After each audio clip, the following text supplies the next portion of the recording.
Good morning, good afternoon, good evening, and good night. Whatever time of day it is and whatever day it is, I want to thank you for listening to another episode of AJH Politics. I'm Eric. In this episode, we're taking a look at the Topeka, Kansas City Council races here in 2025, where I asked them, why should a libertarian vote for you? I asked the candidates. Before I get into that, I do want to acknowledge that I apologize for any of the awkward pauses and the and the AV quality. It is what it is. I know I also did some vulgarity. I would have liked to have said that this should be fairly PG-13, but this is a video about voting, so it's generally meant for an adult audience, and most of it's pretty PG-13, but I dropped some bombs. Moving on, what can we expect? I already told you what the question was. Episode 1 is going to be the incumbent from District 1, which is Karen Hiller, and I just did the incumbents first just because I did. So episode 2 will be from District 1, William Neger. The odd districts are what are up for election here, so next would be District 3, and episode 3 will be incumbent Sylvia Ortiz. Episode 4 for District 3 challenger Daisy Karimi or Karima. For District 5, Brett Daniel Kell is running unopposed. I reached out to him. He did not respond back to me. I reached out to him again. I haven't still heard anything back. I'm just not really going to chase that down. So it is what it is. Moving on, District 7.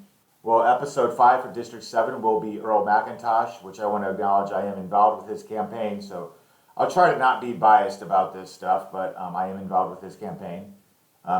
He's a challenger, District 7 retired, so there's another challenger, and that is Michelle Bradbury. There's no incumbent, and so Michelle Bradbury will be Episode 6 for District 7. Episode 7, we're going back to the mayoral race, Spencer Duncan. And I should mention on the mayoral race as well as on District 1, there was a primary before that because there were multiple persons on, so many people on the candidate, they narrowed it down to just the top 2.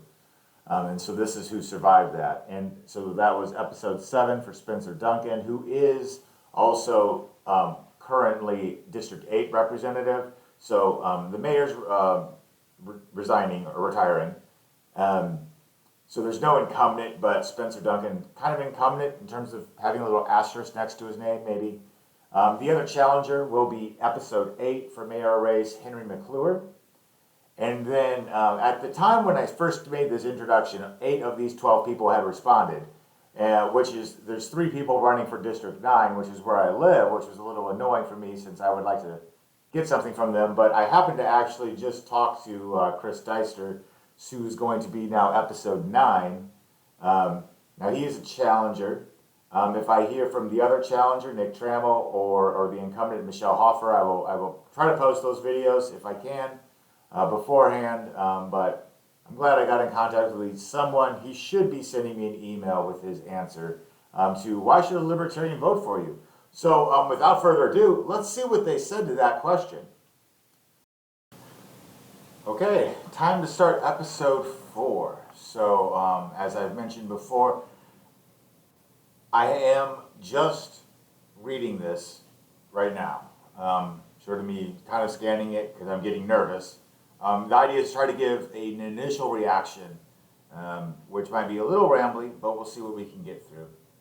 So Episode 4 is District 3, Daisy Karimi, or Karimi.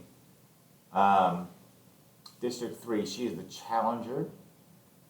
Topeka City Council elections 2025, voting on November 4th. Okay. So, Daisy Karimi. Why should a libertarian vote for you? She responds, Dear Eric, thank you for following up, and I sincerely apologize for the delay in my response. My team was updating the campaign website, and it appears there was an issue with messaging being converted directly to me. Also, please feel free to text me at, and then she gives me her number, which I'm blotting out just because I don't want to accidentally dox anyone if that's not what they want. As well as I'm trying to be unbiased.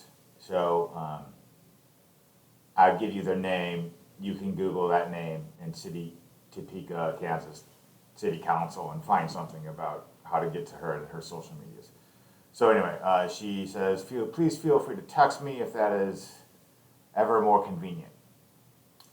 I believe libertarians and I share important common ground when it comes to limiting government overreach, ensuring transparency, and respecting individual freedoms. As a candidate for Topeka City Council District 3, my focus is on practical solutions at the local level.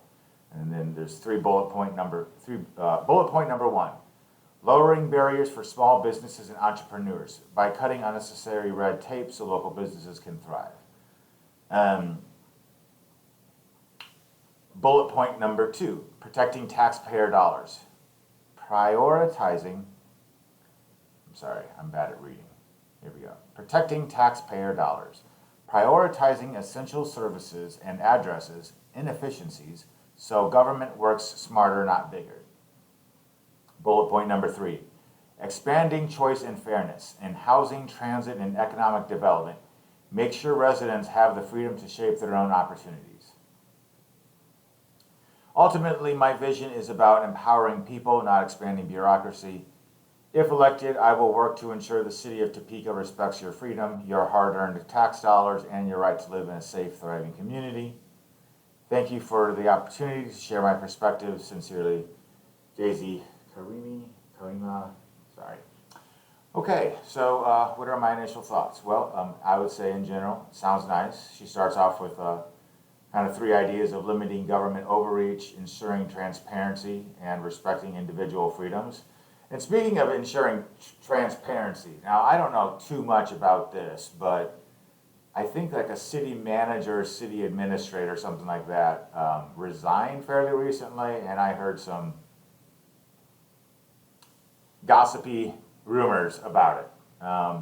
But since I can't recall them off the top of my head, and they were just gossipy rumors, so be it. But there's been some talks about transparency, I'll just say, locally.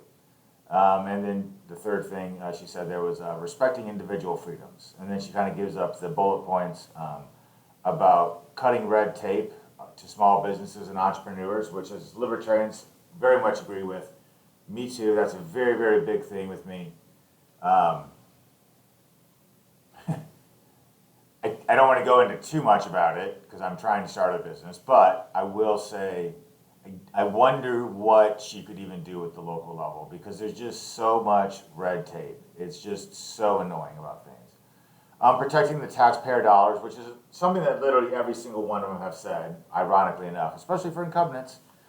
Which also reminds me, by the way, something that was not in Daisy's response, but she never talked about her opponent. Now you can think of that as being either a good thing or a bad thing in terms of how politically smart or stupid that is for political science. But personally, it's just kind of nice somebody talking about what it is that they want to do rather than, talk smack about the other person, even if they deserve smack. I'm just saying, I just noticed that she's just telling me about what she wants, not about what other people are about, which is just something to notice. Expanding choice and fairness in housing, transit, and economic development. Okay, so then she says something about citizens' freedom in their own lives. Got it. I get a little interested about fairness in housing and transit and economic development. That sounds like government getting their hands in housing, transit, and economic development. And generally speaking, when the government does that, it leads to less fairness, housing, transit, economic development, and freedom and opportunity. Freedom to shape their own lives. Like transit, like what would the government do to expand access to transit? Like, I feel like the way she's saying it is, it sounds more like, oh, well, we have to have more buses for the people that can't afford cars. And I'm thinking like, well, maybe we should lower the tags for the people that are just outside of buying a car. Like, I don't know which way she means about how is the government going to expand choice and fairness. The best way of doing that would be to not have the government there. It's more like the first bullet point involves cutting, and then the third bullet point involves expanding. But it is say choice and fairness, so I might be really overthinking it right now. Here we go. What does she say? Empowering people, not expanding the bureaucracy, like that. Respect your freedom, your tax dollars, your right to live free and safe. Okay. Yeah. Very nice. Thank you for your response, Daisy Karimi or Karima. That is episode 4, District 3. She is the challenger. Thank you for listening. All right. All right. So there it is. Here's my outro. You've watched this episode. Thank you for watching it.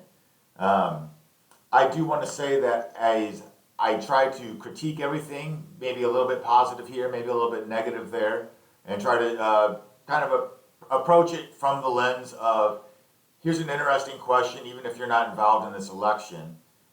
See how people respond to it, like with kind of this idea of like, what does it actually mean to be a libertarian? What does a politician that's running think of that word? And then I also kind of gave my own critiques, positive and negative. Write down in your comments, do you agree or disagree with how libertarian of a response the answer was? And do you agree or disagree with any of my hot takes on any of that? But other than that, thank you for watching. Bye.